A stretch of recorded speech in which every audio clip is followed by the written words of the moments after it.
So I've bought one of these Tascam USB interfaces. So what is it? 2 in, 2 out USB audio interface.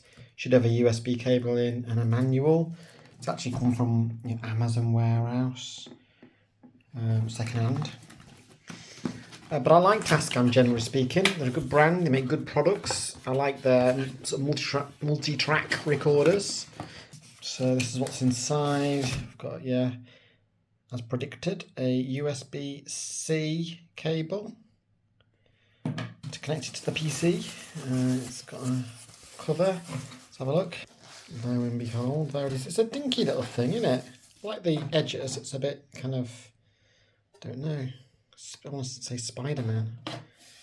There's the front. So it's got the XLR in there. That's the first input, and second input will take a sort of guitar through that jack input. Then you've got like a gain there, look. It's got an LED to show when the peak is being met and when it's starting to clip. And when there's a signal, I presume, coming in. There's a gain there for the second input. You can choose whether it's a line input or an instrument that you're using. Then you've got what line out volume and headphone volume, and there's the output to plug your headphones into. Well, it's an input then, isn't it? Okay, so that's the front. What's on the bottom? There we go, Tascam. Just got a model number again. And on the back, what have we got? So we've got 5 volt in for tablet use. There's the regular USB input. Direct monitor off and on, there's a toggle switch there. Input select front and rear. So I guess you can input select line. So you can do line in on the back, I guess, instead of one of the front inputs. And then you've got what's the phantom power toggling off and on. So I've got some speakers I can plug this into in a minute and connect it up to the PC and see what it looks like.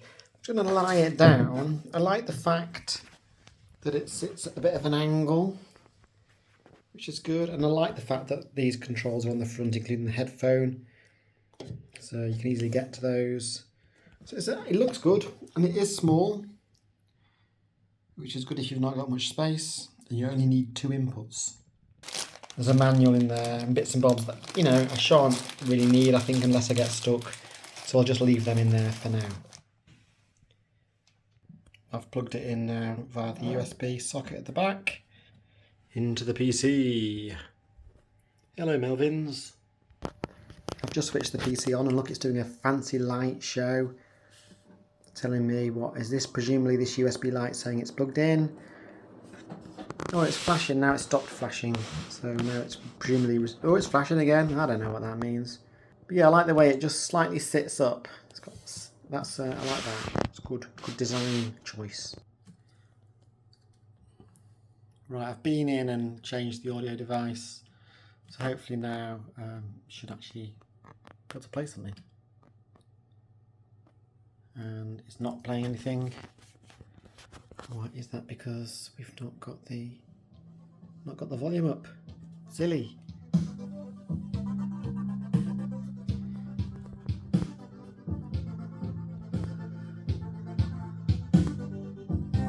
Well, it's connected up to Studio One and it's playing something I wrote earlier,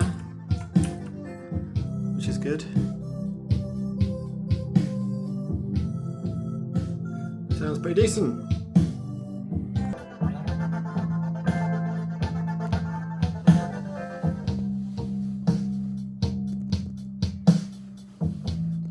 Anyway, I'll have a play with it and I'll maybe post another video give my opinion on what I think it's like in terms of its capability and performance as a USB interface. Thanks for watching the video, guys. See you next time.